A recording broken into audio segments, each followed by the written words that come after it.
कहा जाता है कि दुनिया में अगर सबसे बड़ा कोई दानी है तो वो है दानवीर कर्ण। भगवान कृष्ण ने भी कर्ण को सबसे बड़ा दानी माना है। अर्जुन ने एक बार कृष्ण से पूछा कि सब कर्ण की इतनी प्रशंसा क्यों करते हैं। तब कृष्ण ने 2 पर्वतों को सोने में बदल दिया और अर्जुन से कहा कि इस सोने को गांव वालों में बांट दो। अर्जुन ने सारे गांव वालों को बुलाया और पर्वत काट काट कर देने लगे और कुछ समय बाद थक कर बैठ गए।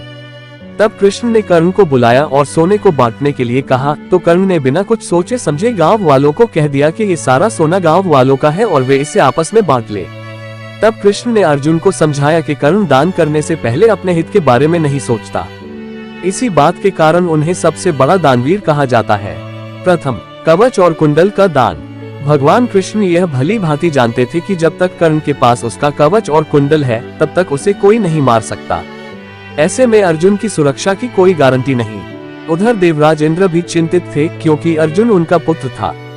भगवान कृष्ण और देवराज इंद्र दोनों जानते थे कि जब तक कर्ण के पास पैदाइशी कवच और कुंडल है वह युद्ध में अजेय रहेगा। दोनों ने मिलकर योजना बनाई और इंद्र एक विप्र के वेश में कर्ण के पास पहुंच गए और उनसे दान मांगने लगे। कर्ण ने कहा मांगो। विप्र बने इंद्र ने कहा नहीं, पहले आपको वचन देना होगा कि मैं जो मांगूंगा आप वो दे देंगे। कर्ण ने तैश में आकर जल हाथ में लेकर कहा हम प्रण करते हैं विप्रवर, अब तुरंत मांगिए। तब छद्म इंद्र ने कहा राजन, आपके शरीर के कवच और कुंडल हमें दान स्वरूप चाहिए। एक पल के लिए सन्नाटा छा गया। कर्ण ने इंद्र की आंखों में झांका और फिर दानवीर कर्ण ने बिना एक क्षण भी गंवाए अपने कवच और कुंडल अपने शरीर से खंजर की सहायता से अलग किए और विप्रवर को सौंप दिए। इंद्र ने तुरंत वहां से दौड़ ही लगा दी और दूर खड़े रथ पर सवार होकर भाग गए। लेकिन कुछ मील जाकर इंद्र का रथ नीचे उतरकर भूमि में धंस गया। तभी आकाशवाणी हुई, देवराज इंद्र, तुमने बड़ा पाप किया है। अपने पुत्र अर्जुन की जान बचाने के लिए तूने छलपूर्वक कर्ण की जान खतरे में डाल दी है।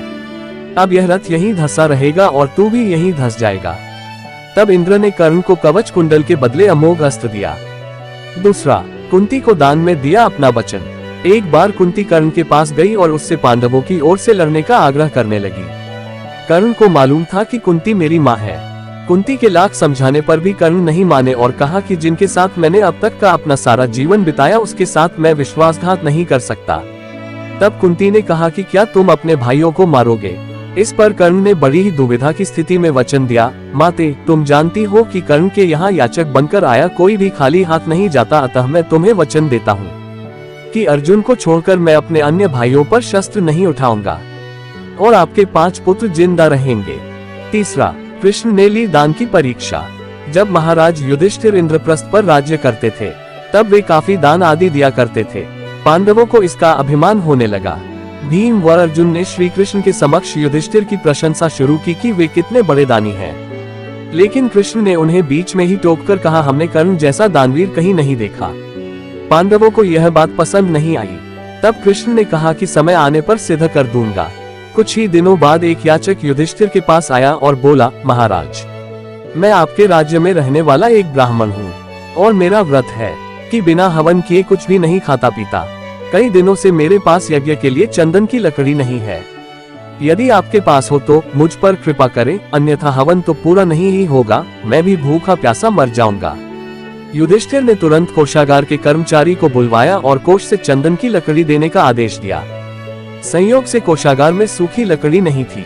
तब महाराज ने भीम व अर्जुन को चंदन की लकड़ी का प्रबंध करने का आदेश दिया। लेकिन काफी दौड़ धूप के बाद भी सूखी लकड़ी की व्यवस्था नहीं हो पाई।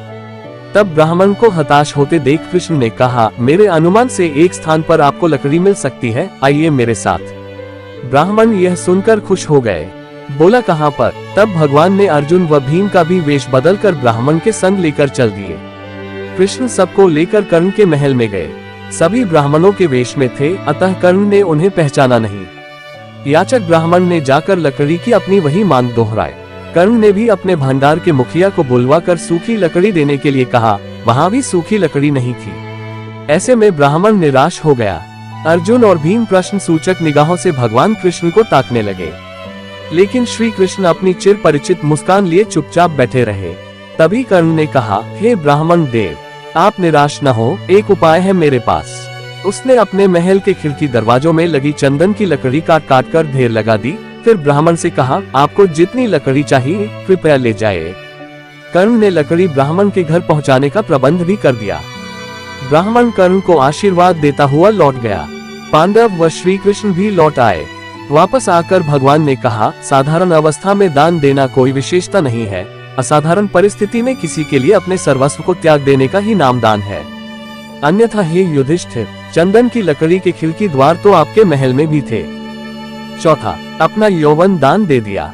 किंवदंती है कि एक बार कर्ण ने अपना यौवन ही दान दे दिया था। कथा अनुसार एक बार की बात है, दुर्योधन के महल पर भगवान नारायण स्वयं विप्र के वेश में पधारे और दुर्योधन के भिक्षा मांगने लगे।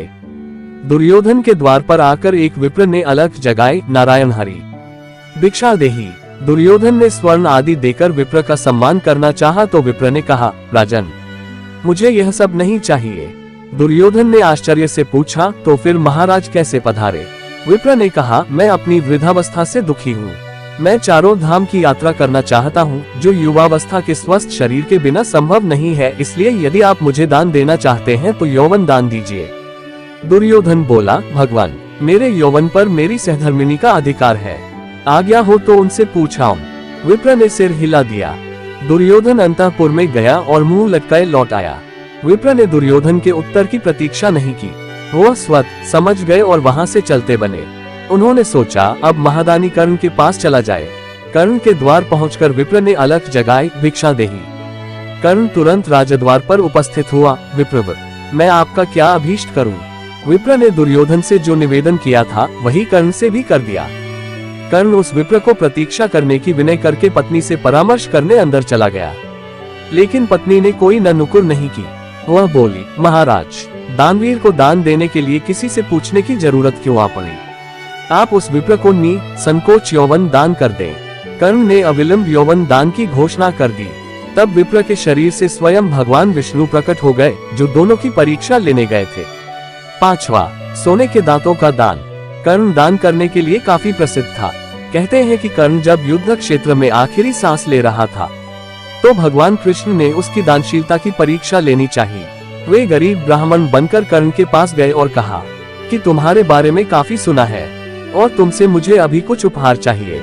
कर्ण ने उत्तर में कहा कि आप जो भी चाहे मांग ले। ब्राह्मण ने सोना मांगा।